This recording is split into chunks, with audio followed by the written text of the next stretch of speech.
Hey guys, and welcome to another car review. Today, well, it's not really a car review, is it? Anyway, today we're going to be running through the new Cupra Formentor. Now, if you'll be saying, what the hell is that? Then today I'm going to explain, because you've probably never heard of it, and you've probably never heard of Cupra unless you are somebody like me and know quite a lot about cars and keep in touch with Seat. So, what is it then?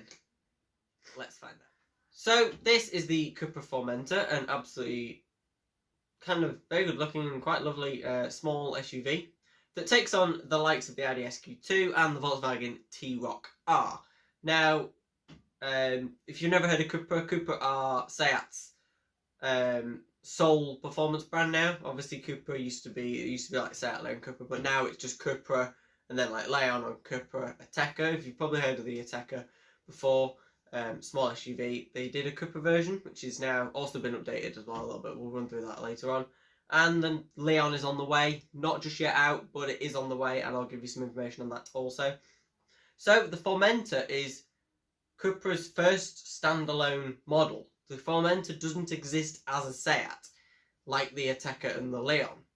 So this is the first for Cupra. The first standalone model of only having two models in the range at the minute, because the Leon isn't in yet. But still, it's still pretty much the same as a Seat Ateca, because it sits on the same platform as the T-Roc, the SQ2, and the Ateca, and the Karoq, Skoda Karoq, and stuff like that. So, which I think is the MBQ platform. I'm not sure. Don't take note exactly on that. I'm only doing that from memory. I don't script my videos, so I don't do any research beforehand. I just get it from my head. So, obviously, that means that the engine range is going to be the same. It's a 2-litre turbocharged 4-cylinder, inline 4-cylinder, with 306 brake horsepower, which is up 10 on the Audi and T-Roc. Which means with its 7-speed dual-clutch automatic gearbox, DSG, paddle, it can do 0 to 60 in 4.9 seconds and has a electronically limited top speed of 155 miles per hour. Now, they're pretty similar to the new Ateca, because the Ateca's got a 296 horsepower like the T-Roc and the Audi. However, it did do 0 to 60 in 5.2 seconds.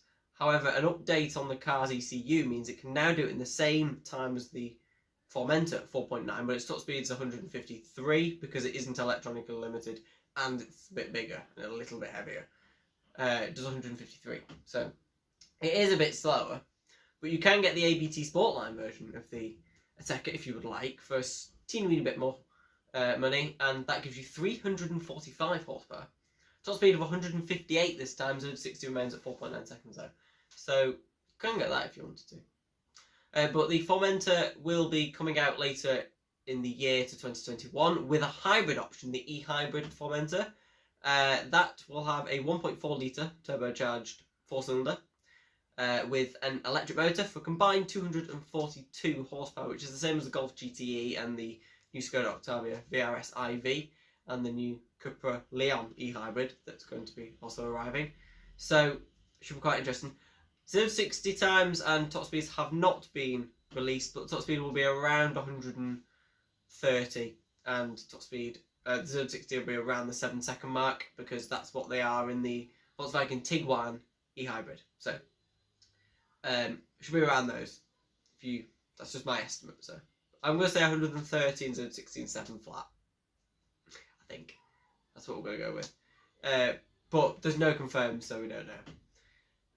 The Formentor looks good though, doesn't it? I mean, it's got the rear lights from the Leon, it looks like the Leon from the back, a little bit, and I'd say it's probably a little bit better looking than the Ateca, especially from the front. I don't think the Ateca's, I like the Ateca's rear end more, but I don't like its front end as much as the Formentor. There's always an ice cream van.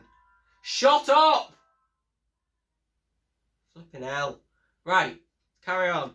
So, the interior then, the Formentor looks pretty similar to all of the Volkswagens and Seats and Skodas from the group. It's obviously got the same system, which is brilliant. It's an absolutely fabulous infotainment system. Apart from the Golf's too technical now, so they spoiled the Golf, but let's not get bogged down with the Golf. We'll do a video on that soon. Android Auto, Apple CarPlay, everything you would expect to be there. The interior just looks really good, especially with all the copper trim for the badge. Just looks really good. Overall, I think the Formentor looks like a really nice car. I wonder what you guys think. What do you think about the Formentor in the comments below? Now, how does it stack up against the T-Roc and the Q2? Well, specs are very similar. So, yeah, these reviews are not going to be too long. We're just going to run through the performance figures and mainly the exterior. I'm not really going to do a full in-depth because obviously the Cupra Formentor is not outside for me to review. It's not really a proper review, it's more like an introducing it. So, but yeah, the Formentor, the reason I've done a video on it is mainly because a lot of people probably don't know about Cupra. And it's their first standalone model. But later this year, the Golf R will be among us. The Audi S3 has already been released. And the Golf GTI has. But there's been no Hot Leon released. Now, obviously the Leon is done by Seat, but Cupra will be handling the Cupra Leon, which will be a little bit complicated in its range, because obviously you'll be able to get the Cupra Sport Tourer Leon this time. Now, bear with, because we're going to run through the Leon dead quickly. The Leon range will start with the Leon E Hybrid, with a 242 horsepower system that is also found in the Formentor. That'll give 0 to 60 in around 6.5 to 7 seconds. Top speed about 140, as it's in the Golf GTE. It's 140 miles an hour with 0 to 60 in 6.7 seconds. So it'll be around that time. And if you don't want a hybrid, which if you've got a brain you won't, go for a hot Seat Leon with fake exhaust. You can get the proper Leon Cupra 300. It is back. I cannot wait because I think it will look brilliant with a quad set exhaust pipe, as it will have on probably the big oval twins it had last time. It'll look fabulous. This will have a 2-litre turbo inline 4-cylinder that every other Volkswagen member group has, with 296 brake horsepower. It'll be front-wheel drive only though, so it will not be an all-wheel drive car. It'll be front-wheel drive, as it was last time with a proper manual gearbox, as you will expect, and probably give us 0 to 60 in the mid 5-second region, and top speed will be probably electronically limited to 155 as it was last time. The old Cupra 300 did 0 to 60 in 5.6 seconds, so you're looking around the same time, probably a little bit quicker maybe, but it'll be around that time, so it's not a bad time at all. The range then ends with the Sport Tourer, which is available only with the 306 horsepower turbocharged 4-cylinder and all-wheel drive. Now, that's also a DSG, so it's a 7-speed 5-pedal automatic, dual-clutch automatic,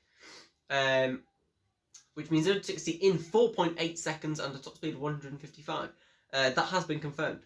We've got the specs for the Sport Tourer, but we haven't got specs for the standard Leon. And the standard Leon has come out before the Sport Tourer version. It's a bit weird, but I don't know. Hopefully that'll be before the end of the year. If not, it'll be very early 21. Can't wait for that car, because I think the Golf GTI has gone a bit naff now. It's not as good as it's supposed to be. We'll run through what the best hot hatches are in a video. But yeah, I think the Leon will be very good, especially the Cupra 300 with its front-wheel drive manual gearbox under 300 horsepower. It's a proper hot hatch, literally the definitive hatch. It'll be. Probably will have to go some way to beat the i30N performance, because that is the best 200 to 300 horsepower hot hatch on the market right now. So it'll have to go some way to beat it, but I think it'll come pretty close, and it will probably walk the floor on the Golf. So it'll be quite interesting. So obviously the Formentor is their first standalone model, but I think the future's bright for Cupra, because obviously they've done the Ateca, which is a family SUV, which is an absolutely brilliant SUV, even though SUV is a bit pointless, but it's still brilliant. The Formentor is the first standalone based on the Ateca, but it's not an actual Seat, and I think if they start doing this a little bit more, but with hatches and saloons, maybe, like make a small saloon, like size like the Octavia, but based on a Leon, but it's the standalone model, it'll look really good. And I think the first standalone model is the Formentor. it makes the future look quite bright. I think they were going to do the something called the Tavascan, weren't they? Maybe electric car, but I can't remember. But I think it'll be quite good. I think they're doing a Cupra Elborn as well, aren't they? The little electric car that's based on the ID3. So the Seat Elborn will be an ID3, but I think they'll probably do a sporty and slightly quicker version. Because they said they're going to do an ID3R as well. God knows what the world's going to with electric cars, because they're just completely pointless and stupid, and nobody likes electric cars, and the world isn't going to end with them. So, hope you've enjoyed this video. Anyway, it's been quite entertaining. I'm absolutely getting blinded by the sun. It's not hot, but it's very bright, especially for early October in the UK. It's a bit weird, but hope you've enjoyed the video. What do you think of the Formentor anyway? What do you think about Cupra, the brand as a whole? They've gone a bit spin-offy, like DS, haven't they? Citroen and DS, but similar thing. But I think it was a good idea because it separates them. I think Volkswagen should have done it with R, like the R, but it wouldn't have really worked because it'd been the R Golf and it wouldn't have sounded very good. But you know what I mean. It's quite a good idea because it separates all the sporty ones from the kind of luxury. Because Seat can now focus on figuring out the range with luxury and stuff now. So should be quite interesting.